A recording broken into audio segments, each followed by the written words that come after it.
Bienvenidos. Una de las cosas que están pendientes de discutir y resolverse y que ha generado muchísimas discusiones es el asunto de la sobrerepresentación, que al parecer se le va a dar a la facción, digamos, mayoritaria, la que ganó la mayor cantidad de votos, pero no en la misma proporción según o sea, es una cosa ahí medio rara, que viene un 8%, que viene en la Constitución, que no. Entonces, miren, como yo aquí medio le sé y medio que no, mejor hablemos con alguien que estuvo ahí sentado discutiendo este tipo de cosas en algún momento. Benito Nasif, ex consejero del INE, está aquí con nosotros. Nos hace el honor de honrarnos con su presencia. Benito, ¿cómo estamos? Hola, Carlos. Muy buenas tardes. Gracias por invitarme a tu programa. Un absoluto placer. Benito, a ver, ¿de qué estamos hablando cuando le entramos a este asunto de la sobrerepresentación? O sea, tengo entendido que viene desde hace ya varios años, 96, me parece, que estaba en la Constitución famoso, digamos, 8%, ¿no? Pero al hablar de sobrerepresentación, primero, así si quieres, como poniendo la base de la discusión que tengamos con las elecciones de hace 3 semanas, ¿de qué estamos hablando? O sea, ¿qué es la sobrerepresentación? Pero estamos hablando de la integración de la Cámara de Diputados, en primer lugar. Una de las 2 cámaras del Congreso, la Cámara Baja, está integrada por 500 diputados y diputadas, y el artículo 54 de la Constitución pone 2 límites a el número de diputados que puede tener un partido político. ¿Sí? En primer lugar, pone el límite, un tope máximo de 300 diputados. Dice, ningún partido político puede tener más de 300 diputados. Y también dice que ningún partido político puede tener una sobrerepresentación superior al 8%. ¿Qué quiere decir esto? Que el porcentaje de diputados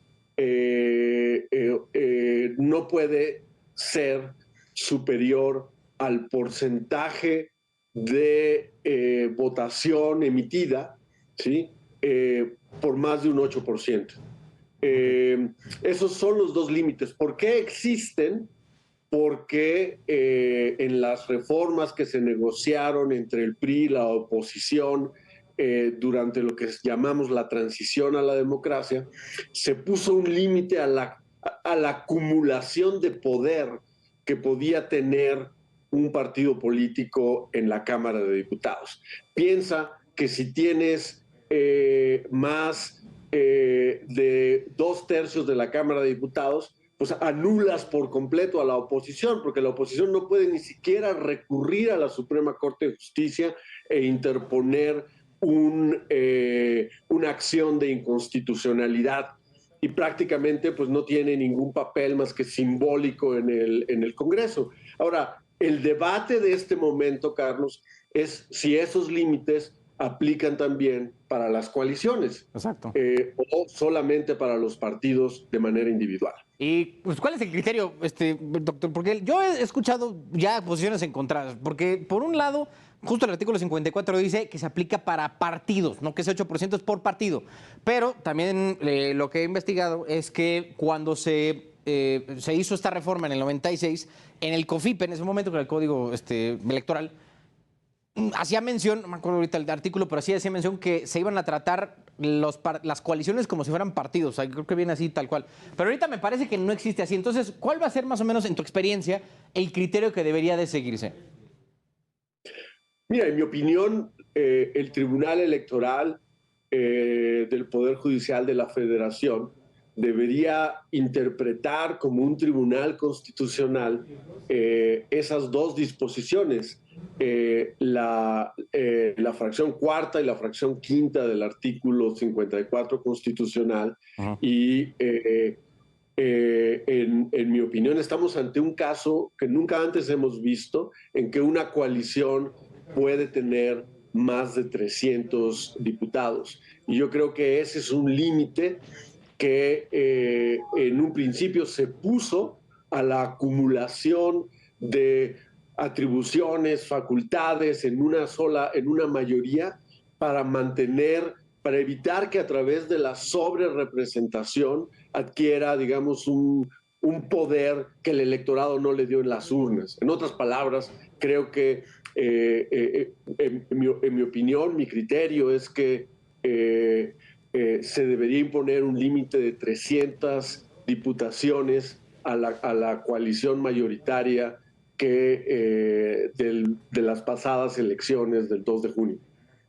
Entonces, a ver, lo que entendí es que, o sea, el tribunal en teoría tendría que hacer como esta lectura, digamos, del espíritu, ¿no? Del contenido de ese artículo y no tanto irse por el texto literal. Es correcto, tendría que interpretar la intención de los legisladores, del constituyente, cuando se introdujeron esas restricciones al poder que puede acumular una mayoría en la Cámara de Diputados. Porque como parte de esas reformas que se fueron introduciendo, particularmente la de 1996, fue establecer una democracia pluralista, y eso se hace a través de poner límites a la sobrerepresentación de las mayorías. Las coaliciones, como existen hoy en día, en aquel entonces no estaban previstas.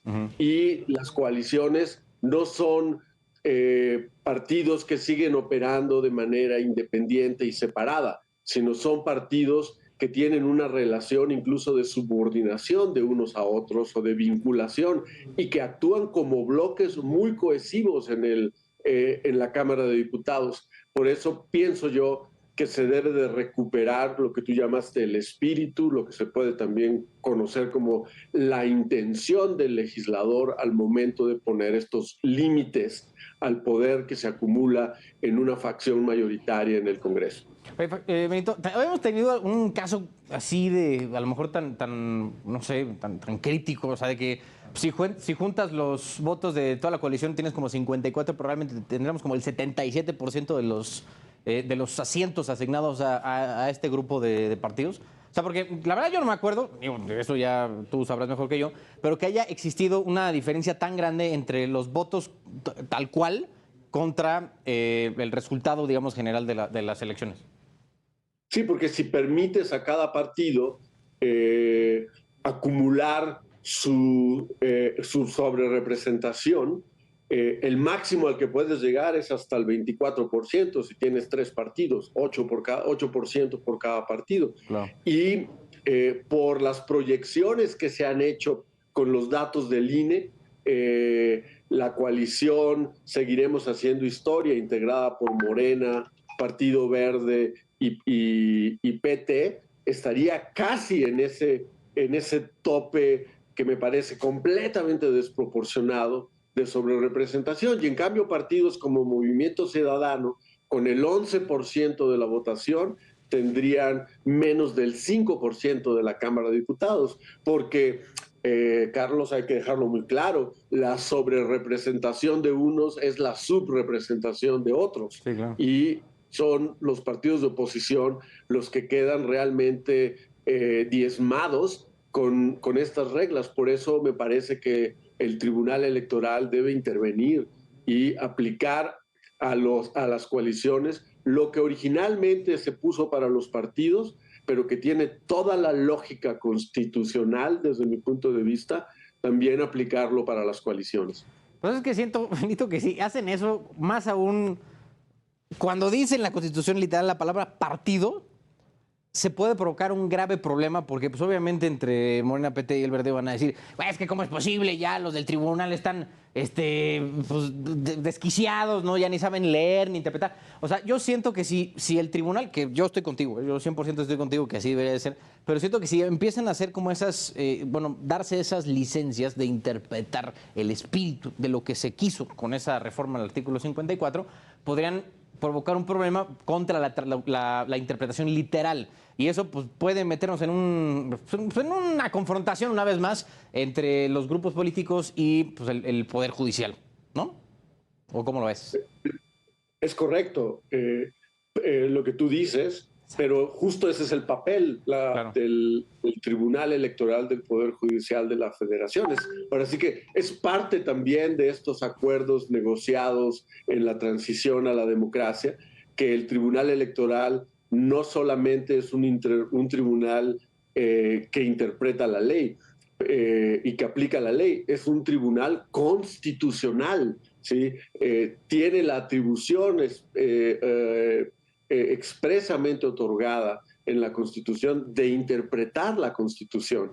Y creo que ese es un llamado importante, crucial, para mantener el espíritu, la intención del constituyente y el equilibrio de poderes, porque si no se mantiene el equilibrio de poderes, si se permite este grado de concentración de poder en una mayoría que ciertamente tiene la mayoría de los votos, pero no tiene ese 70%, más del 70% de los votos que se le asignaría del Congreso. Por eso creo que es responsabilidad del tribunal mantener el equilibrio constitucional, Carlos. Benito, y aquí pues yo creo que para quienes no estudiamos derecho ni estamos tan metidos en el asunto electoral, y a lo mejor en el tema de ley en general, o sea, porque aquí siento que llega como algo que a lo mejor los ciudadanos no llegamos como a entender tan bien, que es, o sea, si la ley dice, o sea, hay que seguir más bien lo que dice literal la ley o meternos como en asunto más de exploración de lo que significa o lo que tiene alrededor del contexto de esa ley. O sea, ¿cuál debería de ser la avenida preferida o la avenida que se tenga que seguir cuando un juez, magistrado, ministro decida un caso? Bueno, creo que tiene que hacer, como la misma Constitución y la misma ley le mandata, una cosa que se llama la interpretación sistemática y funcional. Es decir, no una interpretación letrista, ¿sí? Sino en función del sistema, ¿sí? Constitucional que nos hemos dado y las funciones que los órganos constitucionales tienen. Eso está mandatado en la propia Constitución, y el Poder Judicial pues tiene como propósito mantener la vigencia de la Constitución y mantener la separación de los poderes. Creo que en la interpretación que haga de este artículo está la clave para la separación de poderes en este país. Bueno, oye, Benito, nada más por último, esto tiene que ser resuelto, yo me imagino, julio, agosto, ¿no? O sea, ya esta resolución del tribunal debería de venir justo, pues de preferencia, un poquito de tiempo antes, un par de semanas antes de que tengan que tomar posesión los legisladores. Claro, a finales del mes de agosto se inicia la instalación de las cámaras del Congreso recién electas. Antes de eso, se tiene que dar primero en el INE la asignación de diputados, de diputaciones de representación proporcional.